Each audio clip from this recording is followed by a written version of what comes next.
All right, so time is blood. All right, and that's what we're gonna be going over today.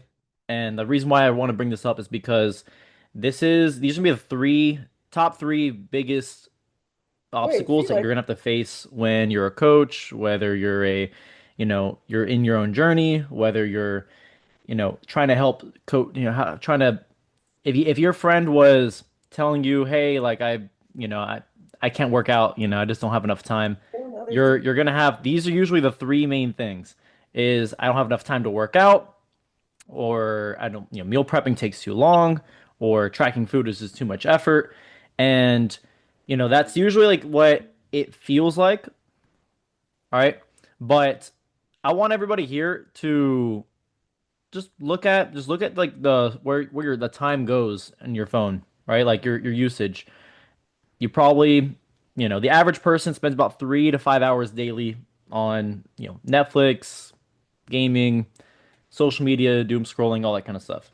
So, and the reason why that doesn't seem so like yeah, we can always have time for that is because, it teaches you to accept dopamine in 5 second increments, right? But it adds up. It always adds up. So when in reality, right, you don't really need to have like hours towards like those bigger tasks, right? Like if you treat time as blood, okay, this is like the best analogy because if you protect your blood like as if it's time, you don't want to bleed out. And if you treat time as if it's blood, then you wouldn't want to waste it, But the reality is like if you really look at the whole day and you audit every 30 minutes, and I say every 30 minutes because you can get a lot done in 30 minutes. If you were to trade 30 minutes of time from the time you spent on your phone, time spent in other areas, sometimes it's just 30 minutes of thinking, just thinking, all right?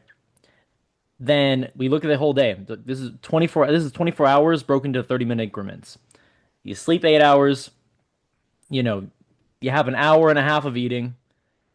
You have, you know, a you work out for an hour. You have meal prepping. Let's say if you meal prepped every day, basically you just cooked every day. Instead of meal prepping, you just cooked every day. That's an extra hour. And you still have 4.5 hours. Now, that's not everybody you don't have to work out every day and you don't have to meal prep every day. But realistically, we all could. Like we all have that time to do those things. Tracking your food, it takes maybe 30 seconds to 60 seconds per meal. Same thing. So I want you guys to treat your fitness like it's a second job.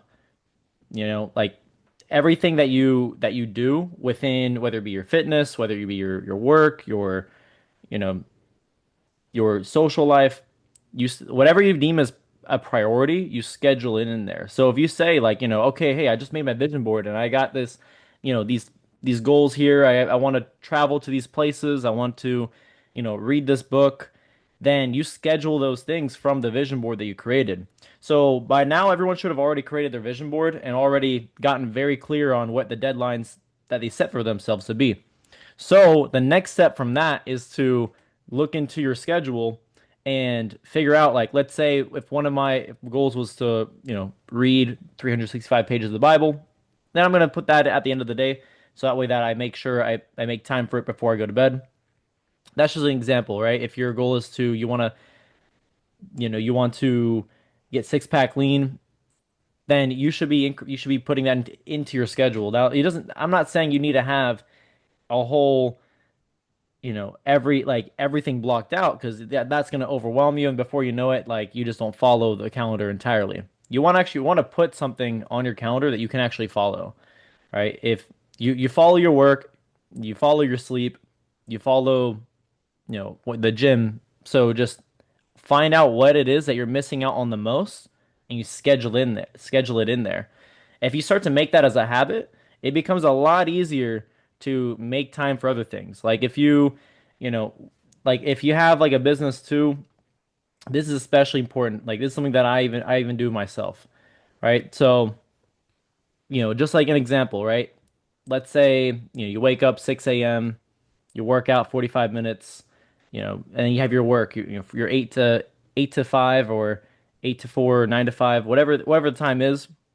Like that's already blocked off, deep work, and then you have the rest of the evening. Like that, what you do in that extra time that you have is going to set you up for success. Either for success or for excuses, but this is the number one bottleneck for a lot of people when it comes to progress, when it comes to, hitting their goals, personal development, is that you guys haven't had a time to actually schedule in when you're going to be accomplishing these goals, when you're actually going to do it, because messy action is always going to beat, perfect planned execution. So because if you let yourself think I have to wait to have a 2 hour gap in my schedule to hit a workout, then you just missed out on an opportunity where you could hit a PR in a 45-minute workout. So that's another thing too is, you know, don't think that you need a whole hour of time to complete things, right? Like that's why you should really think in 30-minute increments because you can still do a lot in 30 minutes. If you whether even if you're someone who needs to like work on like personal if you want to add in like a personal time in between so you have just in case if you're unsure about like when you get off of work if your work is sporadic you can do that too but have a non-negotiable like hey I'm gonna meal prep before the night is over. All right, so everybody here, if you haven't done this already, this is called the battle calendar homework. So I want you guys to audit your current time, okay? Like rip it apart, start from scratch. Don't try to like build on top of what you currently have. If you haven't been following your calendar, then this would be a perfect time to actually just start from scratch. Okay? Include your work and job hours, include your sleep, include your trainings, workouts, when you want to meal prep, include if let's say you want to record some content, for Instagram, include that too.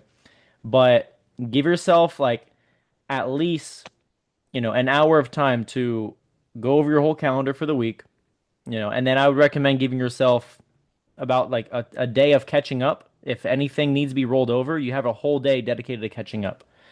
And you're having a whole day just dedicated to rest and reset. For me personally, I like to have Sundays as that day and Saturdays as a day to catch up, and Fridays that's just being an off. That's just being an off day.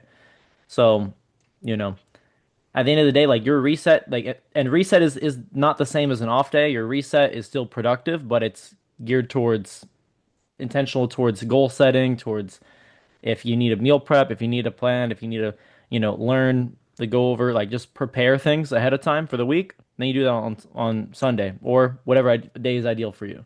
So this is your only homework. Make sure you guys get the battle calendar done, ideally as soon as possible, but before the next meeting.